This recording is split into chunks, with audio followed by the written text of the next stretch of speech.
अस्सलाम वालेकुम। Starlight story time में खुश आमदीद। मेरा नाम है राहिला अज़हर और मैं आपके लिए मज़ेदार, इंटरेस्टिंग और सबक आमूज़ कहानियाँ लेकर आती हूँ। आज की कहानी का नाम है अक्लमंद गधा। जंगल के बादशाह बब्बर शेर ने चश्मे के किनारे वाली चट्टान के नीचे घनी झाड़ियों से झांक कर दूर तक फैले धान के लहलाते खेत पर नज़र डाली। बहुत दूर एक दरख्त के नीचे कोई चीज़ हिलती हुई नज़र आ रही थी। शेर ने पंजों से आंखों को मलते हुए दोबारा इसकी तरफ देखा। यकीनन वो काला हिरन था। शेर रात से भूखा था। काले हिरन के लजीज गोश्त के तस्वर ही से इसके मुंह में पानी आ गया और एक माहिर शिकारी की माने झाड़ियों की आड़ लेते हुए इसने हिरन की तरफ कदम बढ़ाए।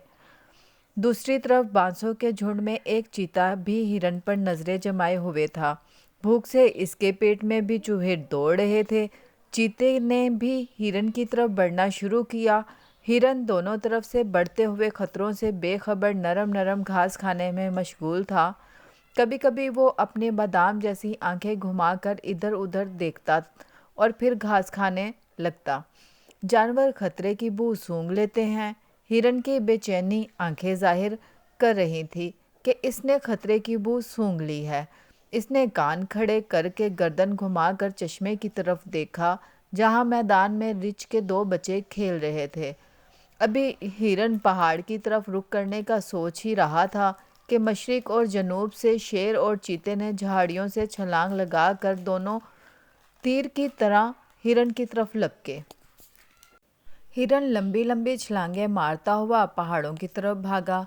शेर और चीते की रफ्तार के मुकाबले में हिरन की रफ्तार कम थी, लेकिन वो अपने हल्के और सडोल जिस्म की वजह से इन दोनों को गोचा देने में कामयाब हो गया। इस भाग दौड़ में इन तीनों ने मीलों का सफ़र तय कर लिया।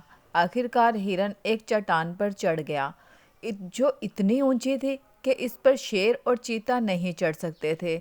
शेर और चीता चट्टान के नीचे जुबानें निकाले हाँप रहे थे और हिरन को ललचाई नज़रों से देख रहे थे।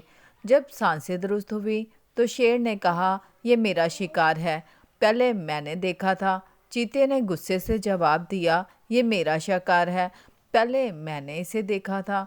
शेर धाड़ा, मैं तुमसे ज़्यादा ताकतवर हूँ, इसलिए इस शिकार पर मेरा हक है। शेर और चीते की तकरार सुनकर हिरन ने इत्मीनान का सांस लिया और कहा, मेरे मोहतरम बादशाह, ये मेरी खुश नसीबी होगी कि मैं आप जैसे शाही ख़ानदान के अफराद की ग़ज़ा बनूंगी। लेकिन पहले आप दोनों तय कर लें कि आप में से कौन मेरा लजीज गोश्त नोश फरमाएगा।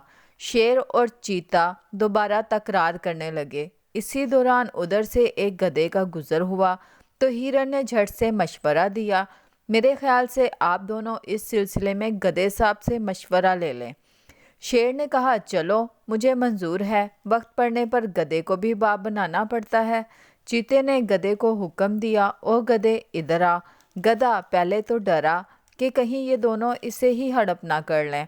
फिर डरते डरते दांत निकालता हुआ इनके करीब आया और जब इसने पूरा किस्सा सुना तो खुशी उससे मशवरा दिया, हाँ तो शेर साहब, आपका दावा है कि आपने हिरन पर पहले नज़र डाली, जबकि चीता साहब का दावा है कि हिरन को देखकर पहले इनकी राल टपकी।